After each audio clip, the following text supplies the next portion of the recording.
And now we're going to have another speaker by the name of Alexandra Nicolae, who's a product owner and ideation council lead at Axel Springer. She'll be talking about verbalizing your ideas. Can we give her a warm applause?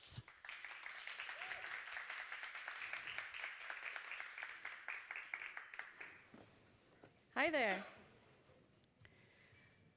So, okay, it's pulsating, it's blue. And you know, I learned that you have to introduce a presentation with a joke. And since I have no jokes at hand, I borrowed something from the internet. Time waits for no man. Why is this a man joke? Unless it's Chuck Norris. So let's start. Verbalizing your ideas. This is a presentation about how ideas made it into my vita, and why I'm telling you about it is because I think that we very often do not verbalize our ideas enough. And this is why we don't excel at innovation, basically in many fields, but innovation is my horse right now, as of now. And where is it? Come back. Where's the text? No. As you can see, I excel at things.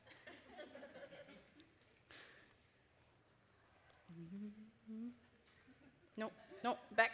Come on, back. Where's the receiver? There it is. So, yeah, I'm totally technical because my plan was to become a teacher in the past. And then I had those weird ideas about doing things rather than just educating children or teenagers that are even not interested in what I have to say. So thank you for being here. What did I do? So I'm starting with the plan was I wanted to become a teacher for English and history, to teach people about very important events like this one, and specifically teenagers. And what I learned along the way is that no one is interested in that. And then I started, and because I like the challenge, but then I started doing fun stuff. Come on. Because the reality was that actually no one was listening. I was giving a lot of tutor lessons to all of those children, teenagers, and everyone was like, yeah, but there's Google for that. Yeah, thank you, Captain Obvious. But do you know everything that is happening in there? No, obviously you don't. So this situation, this is the kind of teacher that I would have become, and you don't want me to teach your kids. So what I did is I made it fun while I was in university, because you know, you're in the program, you have to stick to it, finish it, and do something fun after that. But rather than just sitting there and being sad, I was starting all of my courses, because I'm a very lazy person. Yes, that's on tape now. Because I'm a very lazy person, to invent things to make myself have more fun at university. For instance, you know how you have to write those papers, like 15 pages, 25 pages, really deep dive things? Why not have Wikipedia invented before Wikipedia was invented? So I was doing with back then my boyfriend, now husband, so I put the label, like the ring on it. I had to have it, him. So what I did is I sat together with him and I told him, I don't want to write this paper about animals and fables. So, like the fox in American history and literature has a different connotation than in French literature and so on. And so I was like, let's write something where I can click and she can have the aha, wow effect, so she can read it on her own. I will just research the text and I'm done then with writing the whole paper. Cool? He said, yeah, why not? Let's try it. Microsoft Access back then, a little bit of advertisement in here.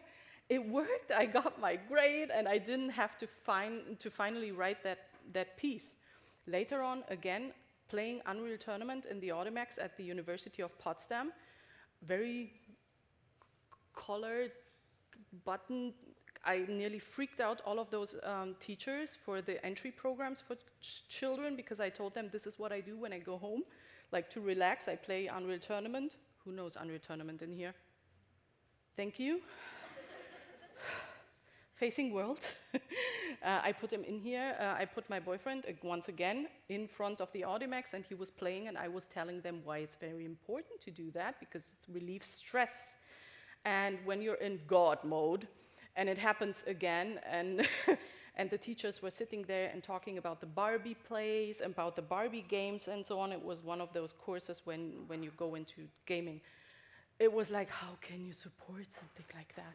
How? How could you? This is like murdering people. What do you think do all of those kids do when they go home, right? So I got the grade again. Nailed it.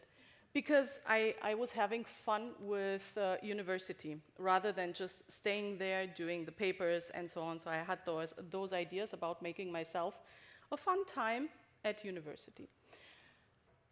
But you know, eventually it was over. And then on the side, I started having ideas about cats. Yes, this is also a talk about cats. Because I love cats. I don't have cats. Carolina, you may know the feeling. I don't know. You were talking about cats earlier. So I don't have cats. I'm not allowed to have cats. It's a thing with me. It became a thing when I was 10, and now I'm carrying with me. Thank you, Mom, for not letting me have cats. So what I did is I came up with ideas how to steal the cats from neighbors. And now I'm, again, on tape, monitoring them, because I'm afraid they will starve or freeze to death, so we know where the cats are at all times in our neighborhood. And that's fun, because someone else might want that too. Why is this important? It's an idea. It was just one of those things that you do, and then you start materializing it because you have a need. You want to know where the babies are. So expanding your horizon rather than sitting there and waiting for someone to bring you this idea or to empower you. Just start doing it. Put the ring on it. You know, if you need to, put the ring on it. So you need to find someone to support you in that. I have the someone. And early ideas were, I was starting to, before I started coming up here and did some research on my computer, I have this Google Drive thing where I started writing down all of my ideas. I called it, embarrassingly, visions. And then I have in there the app that will tell me how the weather is tomorrow and what I can dress with. Then, you know, like, tell me what to dress in with, because the weather is going to be like either sunny or rainy. I want to eat this and that. When I open up my fridge, tell the fridge to tell the internet to send me all of that. And this wasn't yesterday. I started doing that 2014. You know, like 28, we had the app thing going on. It took me a while, okay, 2014. But I started like writing it down. And now I'm really frustrated that I didn't act on it, because I could have had this app developed very early on, but I didn't have the guts to do it back then. But do it, because you need the freedom to do all of that, you know? You need the freedom to develop yourself, to verbalize your ideas. And then I started with ideas engineering, and yes, advertisement for NMT. And there are no bad ideas. Wherever you will hear, this is a bad idea, even if it's to your superior, again, it's on tape, just turn around and do it on your own. Test it out on your own. Because it might get the best idea ever later on. The planet is not right yet didn't arrive yet at this point to value your idea, but someone will build it eventually. Oh, thank you. So, the Kelso effect. There are no bad ideas. This is what I learned at Ideas Engineering. We had this framework, this innovation framework, where everyone could sit down for 3 hours per week, think about things, and then pitch them in front of our colleagues. And yeah, that takes guts, because you have to actually verbalize what is in your head, and you have to train that muscle. You didn't do that beforehand, but you have to train it like a muscle. So start speaking about the club, rather than not. And when you do it, something happens with you, because people start listening to you that you have this idea about cats, about monitoring cats all over the place. And yes, it sounds weird in the beginning, but in the end, I know exactly where all the babies are, which ones I want to let in, which ones not, because they kind of scratch everything and so on in the flat. So I started pitching at Ideas Engineering my brains out about things like VR, AR, they hated me for that because the time wasn't ready yet for it. And nowadays, everyone wants to do something with VR and AR, and metaverse is all over the place. So things like physics tutoring with Albert Einstein as a hologram. Why wouldn't I want to learn from Albert Einstein directly rather than this boring teacher telling me about history and what happened on the 8th of May, 1945? Let someone else tell me. Maybe they paid the lesson or learned the lesson and so on. So actually trying to find ways to innovate. Another one was a VR museum. Museum that would present to you art, virtual art, long before Corona. So people told me, why would you need that? I can go to a museum. And it was ahead of time. So we have it, and I have it on tape and on, like the website that we did it first. We just did it. Another example is what you can do inside of Axel Springer to kind of start exploring options. And at a certain point, I don't want to say bored, because there's no boring part in having ideas, but people started telling me, it's not yet possible to build that, Alex, and that's so frustrating. I don't want to hear that, just cut it out. You know the feeling.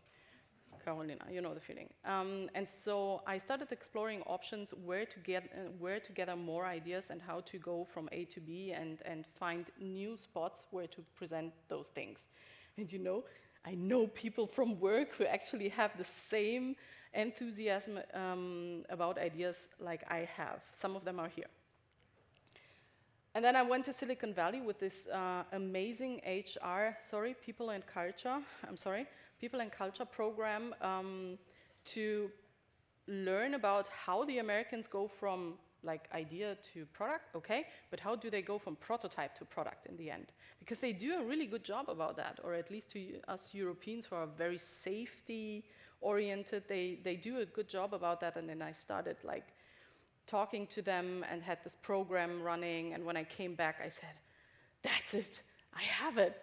This is going to be my new endeavor because I have to find new ventures to present that to everyone, because it's boring to just be alone with your ideas at home, with your Google Drive document sitting in your inbox, doing nothing for you other than frustrating you in the end because you haven't talked to people about it and it didn't materialize. And no, you didn't build that startup. So maybe if you start verbalizing your ideas, and this is something that I help people with at Ideas Engineering and then Axel Springer NMT, you will then get to this thing that you want and maybe don't know that you want it yet. So start talking about your ideas. That's basically the takeaway for this one. What is with, yeah. I think I'm done. No, wait, I'm not. Gotcha. Do it. No, go back. And now to prove the point, and why is there bunnies on? Because ideas are like rabbits. If you start to have a dozen, they start multiplying on their own. So it's a John Steinbeck quote. This is why, because, yeah. No. So how many ideas did you pitch recently and why so few? And if you were a developer, what would you build tomorrow, today, tonight?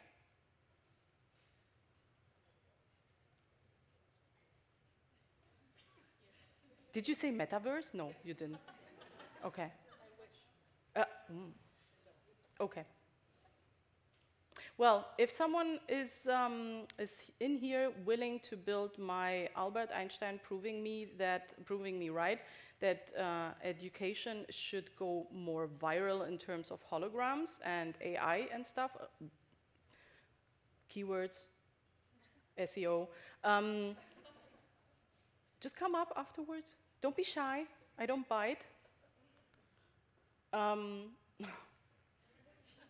Okay. Let's get that over with. Thank you.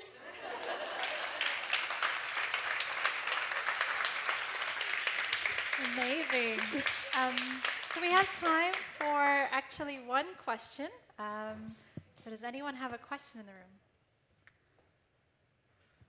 Hi. Sorry, you talked about very, very briefly during your presentation, but how do you deal with the frustration that you must feel, even in your job, not in your Google Drive, but if the ideas that you have, you cannot execute them because they're out of this world, or there's no resources, or how do you deal with that? Recently, I had a presentation at TechCon about that, trying to educate people that, I called it Alextopia, it's no coincidence.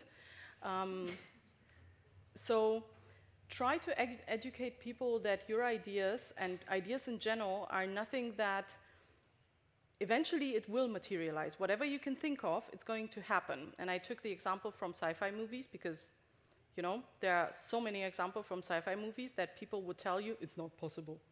And I always brought on the other side of the presentation, of the slide, was the in real life example. So holograms with Marilyn Monroe, or not possible. But you know that ABBA has nowadays, like, in real life shows happening, and they are not on stage, just like me, because holograms. So the Tupac thing in 2014 was already, but now imagine what they can do nowadays. And yes, it was in Blade Runner. And who told Blade Runner that it's not possible? I don't know. So if you start talking about that, and then you can point your finger and tell them, this is my example, it helps with your frustration, because you educate them, and the next time they will listen. And yes, it sounds very assertive and aggressive if I say you educate them. Awesome. Thank you so much. Thank you for having me.